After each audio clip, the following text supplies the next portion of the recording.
You know how it starts, right? In the beginning. It's probably one of the most famous opening lines ever written. But what if I told you that behind those super familiar words, there's a story that is way more radical and revolutionary than most of us ever realized?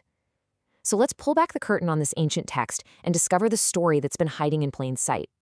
Okay, so picture this. The scene opens on a truly epic scale. We're talking about a world that doesn't even have a form yet. It's described as a desolate waste, with this deep, impenetrable darkness covering a vast cosmic ocean. It's just total emptiness, but it's also brimming with potential. And right into that emptiness, you get that line, that iconic statement. In the beginning, God created the heaven and the earth. It feels so simple, doesn't it? Like a straightforward declaration. It's a foundational story we all think we know inside and out. But what if that simple line was actually a shot across the bow? A carefully constructed argument taking direct aim at the chaotic, violent creation stories that were everywhere in the ancient world. Well, that's exactly the revolutionary idea that we're going to unpack right now. See, to really get Genesis, you have to understand the world it was born into. This text wasn't just written in a vacuum, right? It showed up in a world that was already saturated with other creation stories, especially from massive empires like Mesopotamia. And, well, their stories were pretty different. And this table just lays the contrast bare. On one side, you've got the big Babylonian story, the Enuma Elish. In that version, creation is basically an accident that happens after a brutal, bloody war between the gods. The world is literally built from the carcass of a dead chaos goddess. But then you look at Genesis, and there's no battle. There's no fight. There's just one sovereign God who speaks order into being. He doesn't have to fight chaos. He just tells it what to do. You know, this quote from the scholar John Currid just hits the nail on the head. In all those other myths, the whole point is this big cosmic cage match to see which god is the strongest. But in Genesis, that question doesn't even make sense. It's not even on the table. Why? Because there's only one God, and he's already all-powerful. And this whole idea of demythologizing gets even clearer when you look up at the sky. In the ancient world, the sun and the moon, those weren't just big rocks in the sky. They were powerful gods. But look at what Genesis does. It doesn't even give them their names. They're just the greater light and the lesser light. The author is intentionally knocking them off their pedestal, turning them from gods into, well, cosmic light fixtures. It was a direct and powerful argument against worshiping the creation instead of the creator. So if Genesis is making this huge argument, then all the clues must be right there in the text itself, in the specific words it uses, and, as we're about to see, in its incredibly elegant structure.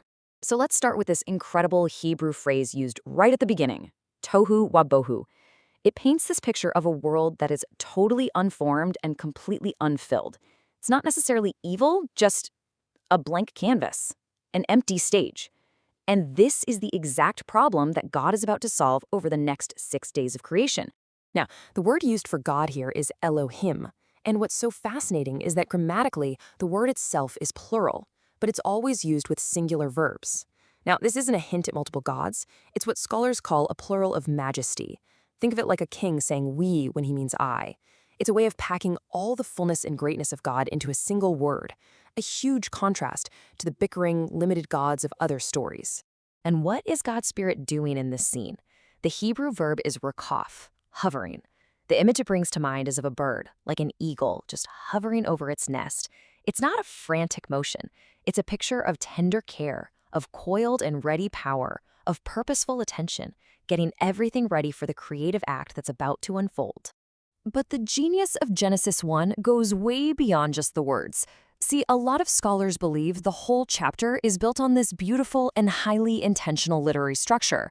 It's a theory they called the framework theory. Okay, so the core idea here is that the author isn't trying to give us a 21st century science lesson. The 6 days aren't necessarily chronological. They're arranged thematically to make a powerful theological point. Remember that formless and empty problem, tohu wabohu? Well, days 1, 2, and 3 solve the formless problem by creating the realms, and days 4, 5, and 6 solve the empty problem by filling those realms with their rulers. And here it is laid out visually. It's so cool. On day 1, God forms the realm of light and dark. Then on day 4, he fills it with the sun, moon, and stars. On day 2, he forms the sky and the seas.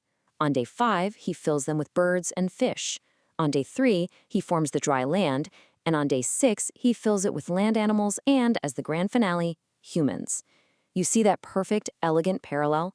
It's just a masterpiece of literary design. As the scholar Meredith Kline says, this structure points us to the author's real goal.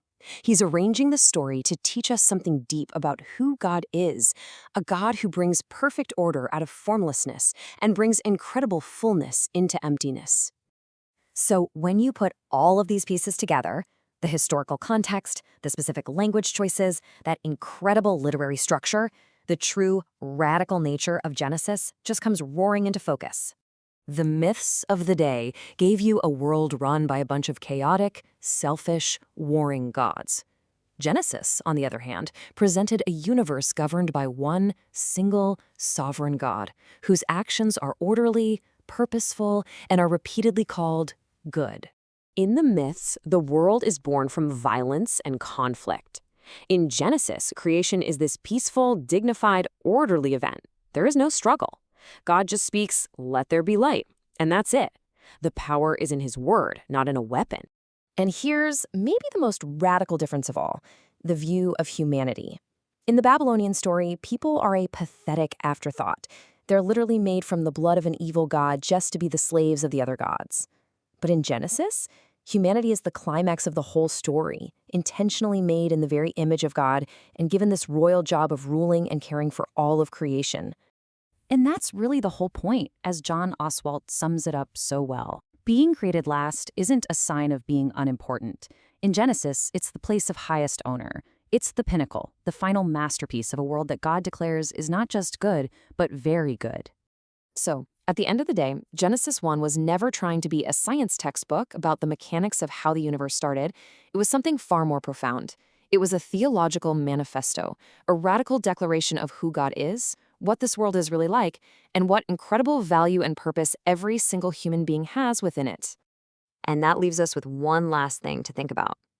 When we stop trying to read an ancient text like it's a modern scientific paper, and we start to understand the powerful, revolutionary argument it was making in its own time, how does that change what it says to us right here and right now?